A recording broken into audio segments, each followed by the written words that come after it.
Welcome to Hyperspace Prospector. These are my thoughts on Star Wars: The High Republic, A Test of Courage, part of Phase 1 by Justina, Ireland. Overall, I would say this is one place you can kind of jump into the High Republic series.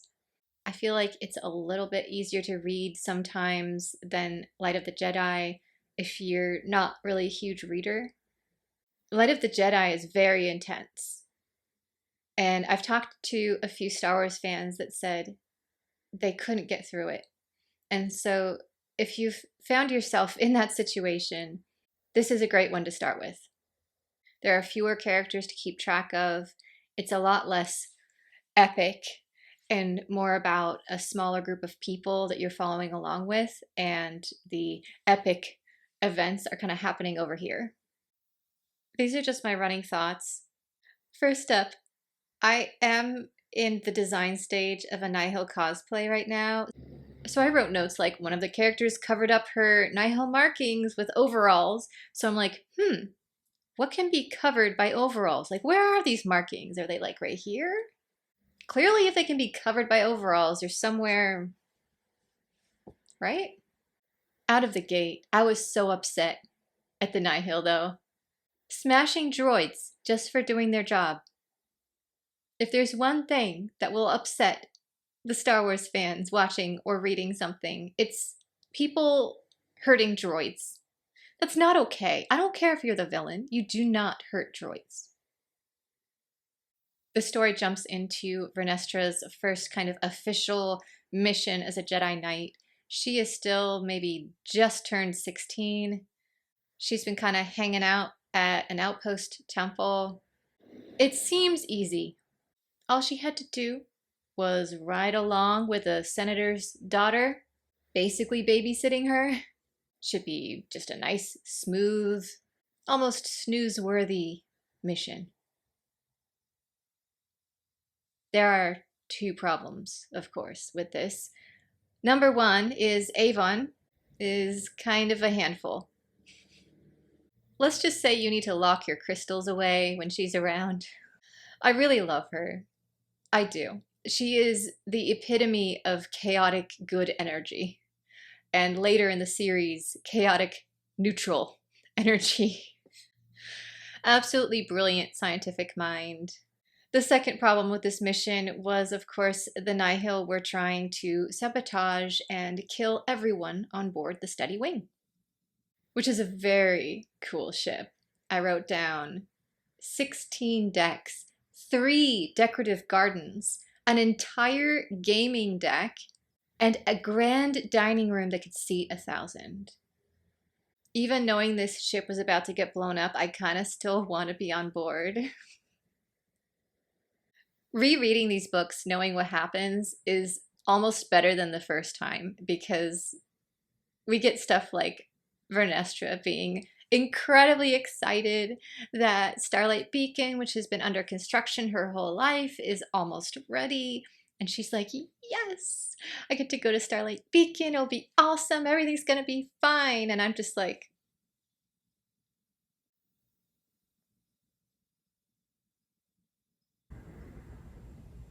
in addition, Master Douglas, Sunvale.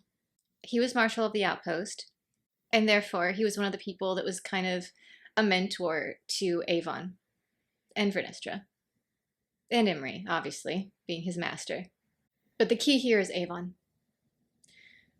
And later on, when she needs to, let's just say, not use her real name for #reasons, the fact that she honored his memory and took his name is incredibly moving. That when Avon wants to distance herself from, shall we say, darkness, the one she thinks of, the one whose name she takes, is his. We also get introduced to Imri. Early Imri. Again, I'm gonna start crying. Oh my goodness. Imri. Knowing where he ends up and seeing him in this book, It is amazing how far he's gone and how much he's changed. His character arc is fantastic. I could talk about Imri for an entire video. I might do one.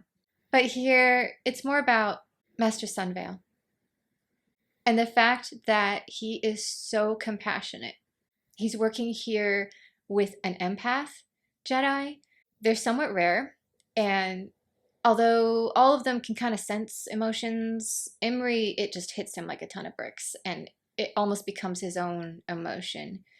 He doesn't have the training to deal with it at this point in the series. So, like, my getting upset right now, Imri would be feeling it too. In addition, Master Sunvale took Avon under his wing when her mother kind of dumped her on the planet. He's kind of a father figure to her. Oh, by the way, her father left them. Yeah. I mean, I kind of get not wanting to be with her mother. Oh, that part I understand. But to just dump Avon like that and just run off. So right out of the gate, we understand his character. We know how great a Jedi he is. That he's kind of gathered these kids around him and is like, your families don't want you. You think that you're a worthless Jedi. Well, you're not. I'm here to say you're not. We all need a Master Sunvale in our lives. Here's a classic quote from him when people were like, oh, Avon. Avon will be one of the greatest minds of her generation. I would be honored to be counted among her influences. He's like High Republic Plo Koon. Not to me. We're just clones, sir. We're meant to be expendable. Not to me. We also get introduced to the planet of Dalna. They have a problem where they keep having wars. And so as a result, they're very organized. They are military based. And they have these kind of divergent level tests when you get to be a teenager to figure out what career you should have. I kind of get that. It's terrifying when you get to be a teen and you're like, I have no idea what I'm going to do. And to have a planet where they're just like, oh, that's okay. We have a test. Yes, you get locked into whatever the results are, kind of. But also, you don't have to worry about deciding your entire life path at like 15. One of the things High Republic novels do well is they describe scenes that are such visual feasts that for those of us who have the projection style of reading where we actually see in 3 dimensions what we are reading on the page as a movie are just so detailed and amazing. One of the scenes that sticks out for me is the dining room.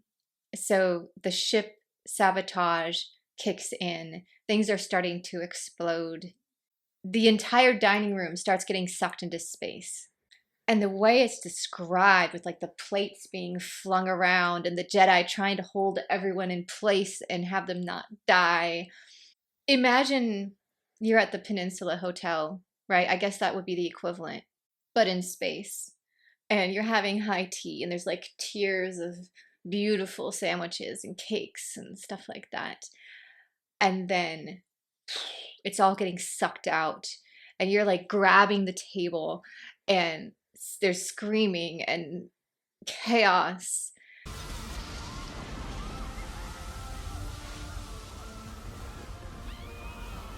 And in the middle of all this is Avon in a ball gown wearing leggings because she knew something was gonna go down at some point. She wanted to be able to run easily. This absolutely gorgeously mayhem scene is going on in the dining room and Avon's like running around. I imagined her in a full like Belle, Beauty and the Beast, like yellow ball gown. And she's just running. Oh, this is why I want High Republic movies and TV shows. And like, it's so visually cool. Anyway, back to Master Sunvale. I wrote down another quote from him because I thought it might be interesting with the Acolyte. When I was your age, I was still trying to find out the third cadence, Vern. You're an amazing Jedi, and I'm proud to get a chance to work with you before you end up on the council. She is 16 years old, and Master Sunvale is like, you're going to be on the council someday. So I really want, on the Acolyte, for her to be on the council. I want Master Sunvale to be right. And then we lose him. He basically makes his last choice to save the kids, give them a chance to get out. Which they do. They escape. And we get to learn more interesting Force knowledge tools, like wayfinding. If you're lost in space, you can meditate and kind of reach out to help you find planets. And I love that Vernestra jumped in here, recognized that Imri was losing it, and then gave him a job. And it was like, hey, Imri, I need your help. Can you do some wayfinding for me?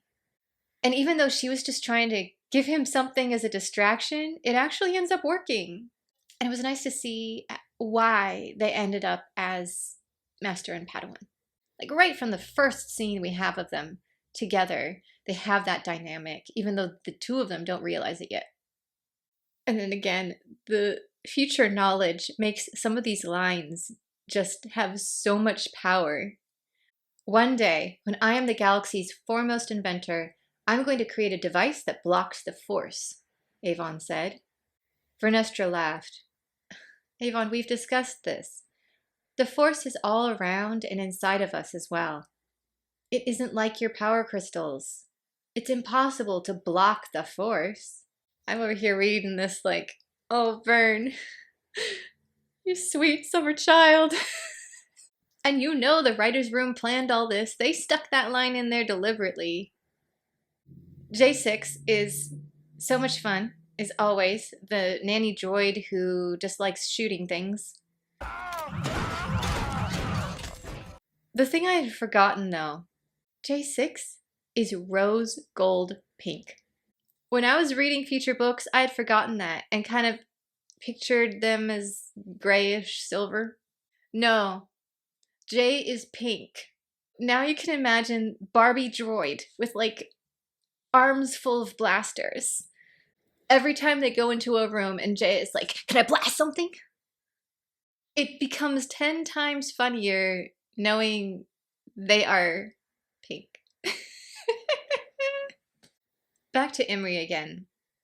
Early Imri has so many incredible gifts, but they're different than average.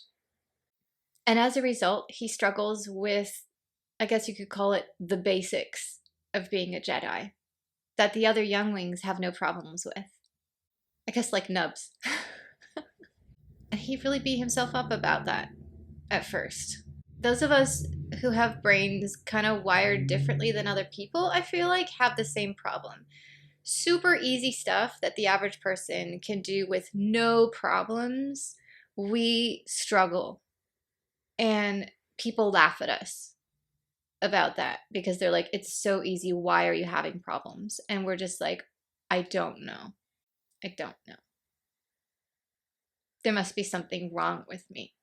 And Imri here kind of standing in for a lot of us that are wired a bit differently really meant a lot because we got inside his head and how much he devalues himself while also having the outside perspective of seeing how amazing he is and how special a Jedi.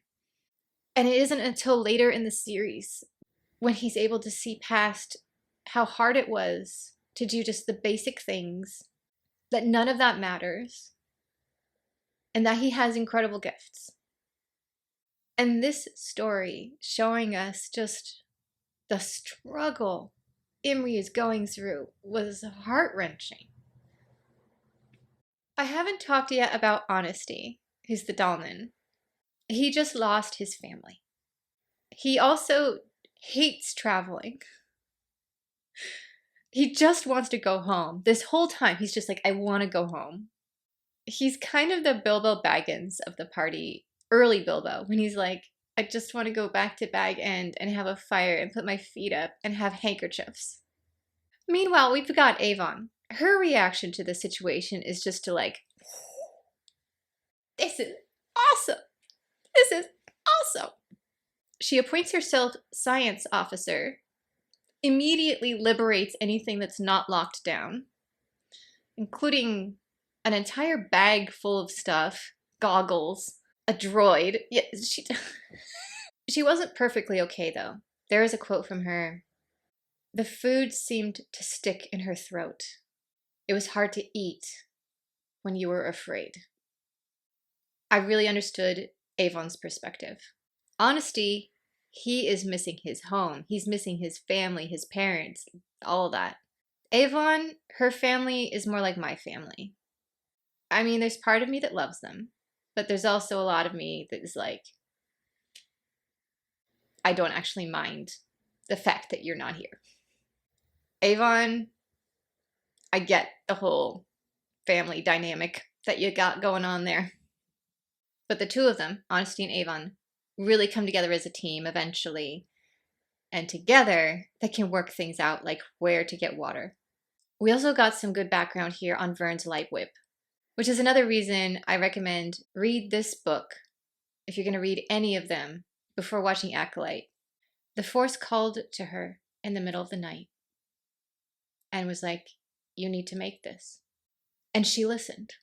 And she got up, totally ripped apart her lightsaber and rebuilt it, just channeling the will of the Force. The problem is when she got done, she realized maybe the other Jedi wouldn't approve. In this time period, the only known Force Whip users are the Night Sisters, who are more dark side magics. And the High Republic was very strict about use of the light side at this point in time. Just look at poor Elzar. So she hid it. The last time light whips were used that we know about, canonically, is the ancient Jedi and Sith wars.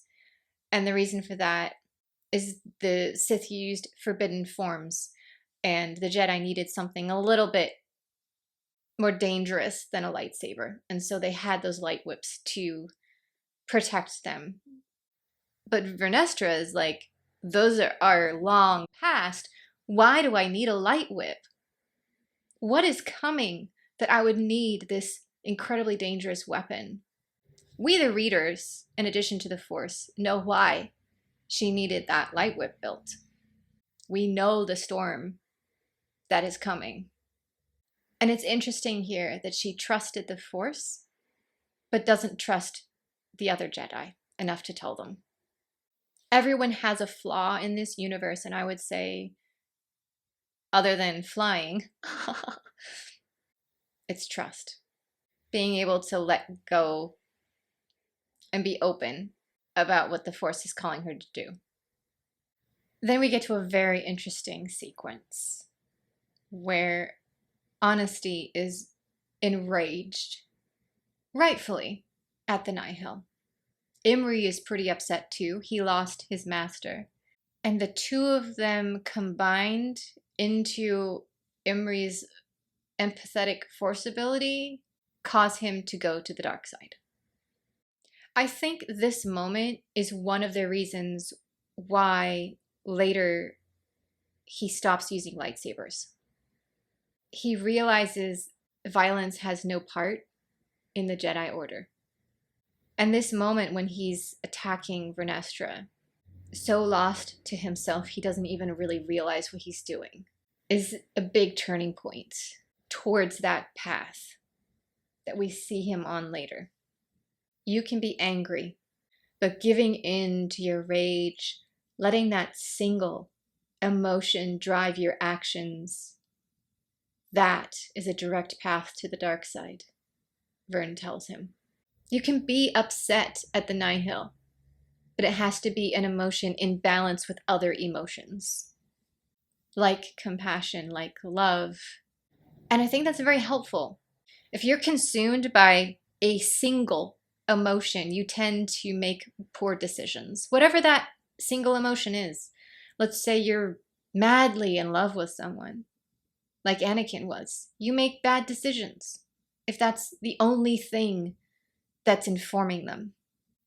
In this case, it was anger, but it could be anything, jealousy, even happiness. And I feel like Vernestra is trying to give the lesson. You can have it fluctuate, but make sure nothing spikes up. Or if it does, use the Jedi technique of letting it wash through you and away. Or the Bene Gesserit. You allow it to pass over you and through you, and when it is gone, you turn your inner eye to see its path. Nothing is there, only I remain. Very similar to the Jedi philosophy here. I will say, though, if I had watched that adorable little monkey-like creature get ruthlessly killed by the Nihil, Imri, I probably would have turned to the dark side too. Finishing up with a very interesting tidbit about Avon's father. As much as he annoys me, I get why he left. He really wanted to become a hyperspace prospector in the wilds of space. Her mother was a junior senator and just wanted power and to live on Coruscant, basically. Literally the opposite goals in life. And I am proud that he didn't just stick around like I feel Mon Mothma's husband kind of did, at least what we've seen so far in Andor, where he just kind of is miserable and makes their kid miserable. They have these super awkward moments together all the time, and Parent, please. Who's saying this? Just don't. I feel like that's what would have happened to Avon's parents, is what we saw in Andor. I wouldn't want to wish that life on anyone. I see why he left, but he should have been more open with Avon about it. He could have told her and tried to explain it, even if she was really little. And he could call home every now and then, because I know she has weekly calls with her mother. He should have called at least once a week to talk to her. And I think that comes back to Vernestra talking about balance of, yeah, you can pursue your life's dream of becoming a hyperspace prospector, but also he had a family. He should have kept in touch. Unless he died or something and they don't know. Rereading this was great because it had been so long since I read it, and coming at it with the perspective of all the information we have now. Fascinating.